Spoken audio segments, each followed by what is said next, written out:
आज की बात अब हर शाम सोमवार से शुक्रवार 8:30 बजे से। और बड़ी खबर एनकाउंटर से जुड़ी हुई है। बिहार के भरत तिवारी एनकाउंटर के मामले में विपक्ष के आरोपों पर केंद्रीय मंत्री जीतन राम मांझी ने तीखा पलटवार किया। जहानाबाद में पूर्व सीएम राबड़ी देवी के आरोपों पर पलटवार करते हुए जीतन राम मांझी ने न सिर्फ इस एनकाउंटर को 100% सही ठहराया, बल्कि साफ शब्दों में कहा कि अगर कोई पुलिस पर पिस्टल तानेगा तो पुलिस आत्मरक्षा में गोली ही चलाएगी। मांझी ने मृतक के परिवार की थ्योरी पर सवाल उठाते हुए पूछा कि अगर भरत तिवारी मानसिक रूप से विक्षिप्त था तो उसके हाथ में रिवॉल्वर किसने दी? घर वालों ने उसे हथियार छीना क्यों नहीं? मांझी ने सीधे आरोप लगाते हुए कहा कि राबड़ी देवी को जंगल राज इसलिए याद आ रहा है क्योंकि उन्होंने खुद अपने शासनकाल में बिहार में असली जंगल राज कायम किया था। मांझी ने कहा कि सम्राट चौधरी की सरकार इस मामले में न्यायिक जांच के आदेश दे चुकी है, इसलिए जांच रिपोर्ट का इंतजार करना चाहिए।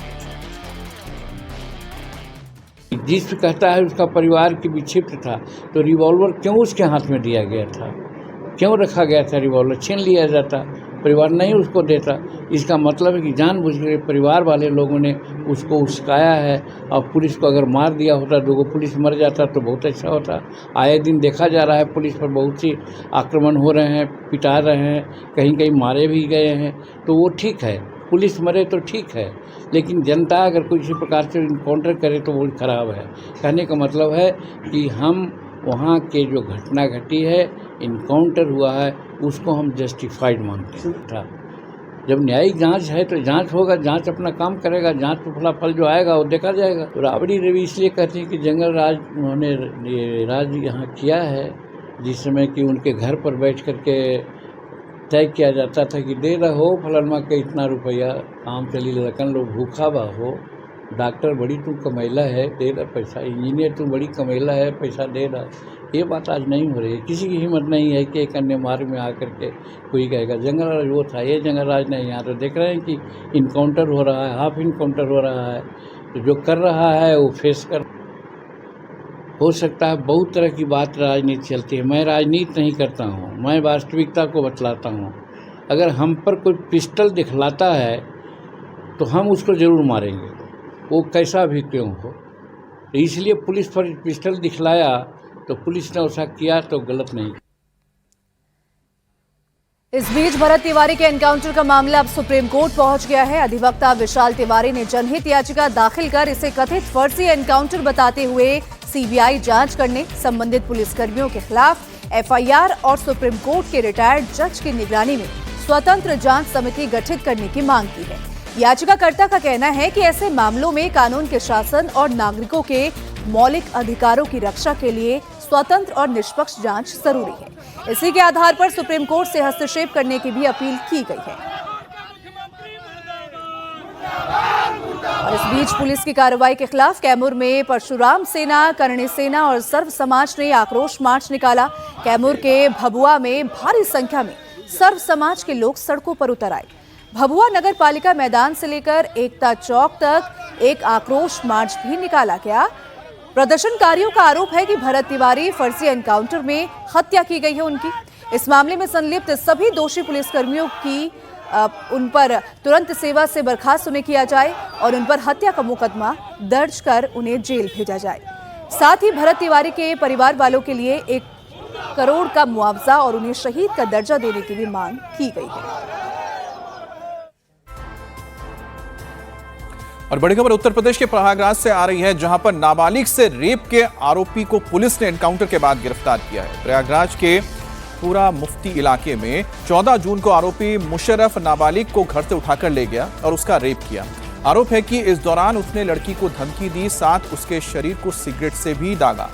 रेप के बाद आरोपी युवक लड़की को उसके घर के बाहर छोड़कर भाग गया। पीड़ित परिवार ने इस मामले की शिकायत थाने में कर दी, लेकिन मुकदमा दर्ज नहीं हुआ। इस पूरे मामले की जानकारी जब बीजेपी नेता सिद्धार्थनाथ सिंह को हुई तो उन्होंने पुलिस से सख्त एक्शन लेने के लिए कहा। विधायक सिद्धार्थनाथ सिंह के निर्देश के बाद पुलिस ने रेप के आरोपी मुशर्रफ सहित 3 अज्ञात के खिलाफ मुकदमा दर्ज करके दबिश देना शुरू कर दिया। इस दौरान मुखबिर की सूचना पर पुलिस ने मुशर्रफ को पूरा मुफ्ती इलाके के एक गांव में घेरा तो उसने तमंचे से पुलिस पर फायरिंग कर दी।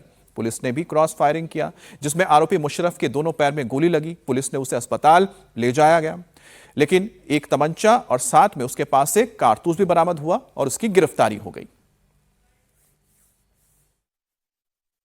आप लोग ये याद रखना, ये योगी सरकार है, इन लोगों को बख्शा नहीं जाएगा। इनकी पुश्तें याद रखें कि इन लोगों ने जो हरकत करी है ना, उनके साथ क्या किया जाएगा। 10 पुश्तें इनकी याद करवा देना। अशरफ हो या अकबर हो, इनमें से किसी को नहीं छोड़ूंगा मैं। कितने लोग होंगे?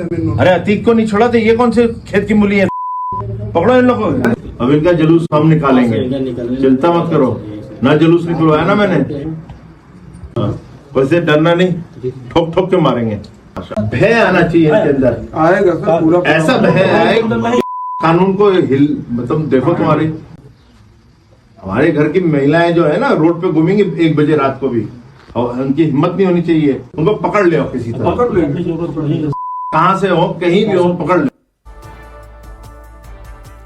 नीट परीक्षा में दूसरे अभ्यर्थियों की जगह परीक्षा देने वाले सॉल्वर गैंग का खुलासा हुआ है। बिहार के लखीसराय में पुलिस ने इस मामले में अब तक 9 लोगों को गिरफ्तार किया है। सूत्रों की माने तो अभी 24 और लोग पुलिस के रडार पर हैं। गिरफ्तार आरोपियों में PMCH, एम्स, BHU के इंटर्न शामिल है। इस पूरे मामले में बायोमेट्रिक एजेंसी के शामिल होने की भी आशंका है, क्योंकि बायोमेट्रिक मशीन बंद करके कुछ अभ्यर्थियों को अंदर एंट्री दी गई। पूछताछ के दौरान सभी आरोपी बार बार अपना नाम और पहचान बदलने की कोशिश कर रहे हैं। इससे जांच के दौरान अब तक उनकी वास्तविक पहचान सत्यापित करने में अतिरिक्त मशक्कत भी करनी पड़ रही है। पुलिस के मुताबिक अब तक की जांच में ये सामने आया है कि हर अभ्यर्थी के लिए लगभग 10 लाख रुपए में सौदा तय किया गया था और इसमें 50 से 70 हजार रुपए एडवांस में दिए गए थे। बाकी की रकम मेडिकल कॉलेज अलॉट होने के बाद देनी थी। DM सर के साथ मैं और हम लोग सब मिलकर सभी सेंटर्स पे घूम रहे हैं और चेक कर रहे हैं। सेंटर्स पे एग्ज़ाम चालू हो चुका है, पीसफुली चल रहा है। और अभी जो ये सेंटर है +2 हसनपुर, उसमें एक इम्पर्सोनेटर पकड़ा गया है और बाकी हम लोग अभी इन्वेस्टिगेशन कर रहे हैं। इसमें लिंक्स कौन है, क्या है, उन सबको भी हम लोग आगे अभी चेक कर रहे हैं। केंद्रीय विद्यालय से पकड़ा है क्या? हाँ, केंद्रीय विद्यालय में भी पकड़ा गया है। तो सारी डिटेल्स हम आपको एक बार ही हम लोग वेरीफाई कर लें, इन्वेस्टिगेशन हो जाए, थोड़ा इंटरोगेशन चल रही है, फिर हम आप लोग को ब्रीफ